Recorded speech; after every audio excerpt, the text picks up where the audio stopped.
ताज्या घडामोडींसाठी स्वानंद न्यूजला सबस्क्राइब करा आणि बेल आयकॉनवर क्लिक करा। वसार गावात वीटभट्टीवर काम करणाऱ्या आदिवासींच्या रूमांवर कल्याण डोंबिवली महापालिकेने जेसीबी चालवून 4 रूम जमीनदोस्त केलेत। मात्र या कारवाईला आदिवासींनी विरोध दर्शवलाय। सदरचं बांधकाम हे जुनं असून पावसाळ्यात फक्त नवीन पत्रे आणि प्लास्टर केलं होतं। कुठल्याही प्रकारचे नवीन बांधकाम करण्यात आलं नव्हतं। सदरच्या रूमांची टॅक्स पावती आम्ही भरत असूनही चुकीच्या पद्धतीने कारवाई केल्याचा आरोप वीटभट्टी मालक शत्रुघ्न मायले यांनी केलाय। दरम्यान आय प्रभागच्या प्रभाग अधिकारी यांनी अनधिकृत बांधकाम असल्याचं सांगत ही कारवाई केल्याचं बोललं जात आहे। आता या कारवाई प्रकरणी आदिवासींनी भरपाईची मागणी केली आहे। आम्हाला एक फेरा होता मारायचा, तो मारायला गेलो तिकडे आम्ही, तसं त्या यावरून इकडे लुस्कानी करून टाकली।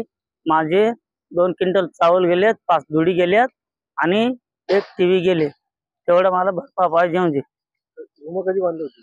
रूम जुनी होती ती, म्हणजे पहिले जुनी होती ती, त्यांना बाहेरून शेटने आमचे प्लास्टर करून दिलं ना, पत्र आणून दिले। गरीब लोकांना राहायला जागा नाही, काय करू? 10-12 वर्ष आम्ही इथंच राहतो। एवढं समजत नाही का? एवढी नुकसानी आमची केली, जशी आहे तशी भरपा पाहिजे म्हणून आमची। ते मॅडम आले, आम्ही झोपलेलो होतो लहान मुलांचे। ती मॅडम आली, मला बाहेर काढला। ते बोलायला लागले बाहेर निघ। तर मी बोललो काय कारण काय? ते काहीच नाही बोलले। लगेच मग माझे लहान मुलाला हिसकून काढलं बाहेर। त्याला हिसकून काढलं, लगेच जेसीबीला तिने चालू केला। मी बोललो आम्ही नाही बाहेर निघत। मी डबल झोली तिला झोपवला, तर ते जेसीबी लावलं, तसं पुरे चांगलं पडायला लागलं, तर मी हाताला धरून लगेच हिसकून काढलं बाहेर। आकाश सहाने, स्वानंद मीडिया, वसार।